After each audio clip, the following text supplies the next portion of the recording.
હજી તો બનાસકાંઠાની એક સમસ્યાની વાત થઈ રહી છે, ત્યાં નવસારીમાં કંઈક આવી જ સમસ્યા ઊભી છે। યાદ છે, નવસારીમાં તો નેશનલ હાઈવે 48 પર હાલમાં જ 75% ટોલ ટેક્સ વધારાયો છે અને બદલામાં મળ્યું છે શું? બિસ્માર રસ્તા, ખાડા અને અકસ્માતો। બેશરમની જેમ ટોલ ટેક્સના નામે ઉઘાડી લૂંટ ચાલે છે અને લોકો અથડાતા, ભટકાતા, પટકાતા અને વાહનોને નુકસાન કરાવીને પણ આ રસ્તો પસાર કરી રહ્યા છે।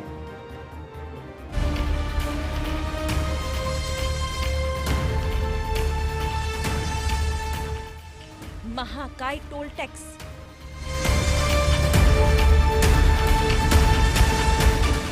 પણ નેશનલ હાઈવે બિસ્માર।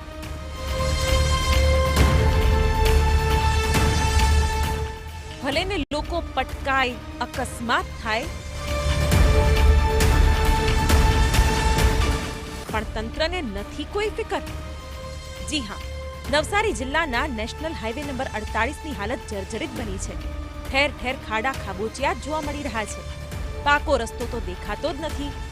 અહીંથી પસાર થતા લોકોના વારંવાર અકસ્માત થાય છે, વાહનોના ટાયર ફાટી જાય છે અને આ રીતના બનાવોની આપ વીતી સાંભળશો ને તો ચિંતામાં સરી જશો। અચાનક જ વચ્ચેનો જે પેચ ખરો હાઈવેનો મિડલ લાઈન, એમાં એટલા બધા ખાડા વચ્ચે આવી ગયા, ગાડી ખાડામાં પડી, બંને ટાયર બ્લાસ્ટ થઈ ગયા। નસીબ સંજોગે ભગવાનની કૃપાથી ગાડી થોડી સારી હતી, જે કારણે કોઈ પ્રોબ્લેમ બીજો થયો નહીં કે બીજું કોઈ અકસ્માત નહીં થયો। લેટ ગો કરીને ઊભો રહ્યો, પણ જ્યારે ગામના વ્યક્તિ ભેગા થયા અને એમણે કીધું કે ભાઈ આ ઘટના વારંવાર અહીંયા થાય છે, બાઇકવાળા તો ઘણી વખત ત્યાં પડી ગયા છે અને લોકોના ટાયર પણ ત્યાં આ રીતે બ્લાસ્ટ થયા છે। પરંતુ સરકાર કે તંત્રને કામગીરીમાં રસ જ નથી। આપને એ પણ જણાવી દે કે નેશનલ હાઈવે 48 પર બોરિયાસ ટોલ નાકા પર 15 દિવસ પહેલા જ ટોલ ટેક્સના દરોમાં 75%નો વધારો કરવામાં આવ્યો છે। ટોલ તો વધારી દીધો છે, પરંતુ સુવિધા તો મળી નથી રહી, જેને લઈને નવસારી જિલ્લાના લોકો વિરોધ દર્શાવી રહ્યા છે। લોકોની માંગ છે કે પહેલા સુવિધા તો આપો, પછી ટોલ ટેક્સ વસૂલો।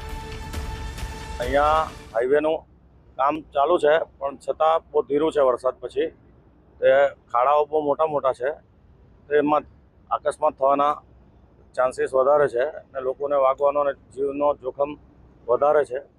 તો એ હાઈવે ઓથોરિટીએ કામ કરવું જોઈએ। અહીં સવાલ એ થાય છે કે ટોલ ટેક્સ પ્રમાણે સુવિધા મળતી નથી, એનું શું? બિસ્માર રસ્તાનું સમારકામ કેમ નથી થતું? કોઈ મોટી દુર્ઘટનાની રાહ જોઈ રહ્યું છે તંત્ર? નેશનલ હાઈવે ઓથોરિટી ઊંઘે છે? પીડિતે જે વાત કરી કે ભાગ્ય સારા હતા કે ટાયર બ્લાસ્ટ થયા પછી પણ જીવ બચી ગયો, પણ દર વખતે ભાગ્ય સારા હોય એવું જરૂરી નથી। 75% ટોલ ટેક્સ વધાર્યો છે, એ પ્રમાણે સુવિધાની અપેક્ષા હોય જ, જેની ફિકર હવે વહેલી તકે થાય એ જરૂરી।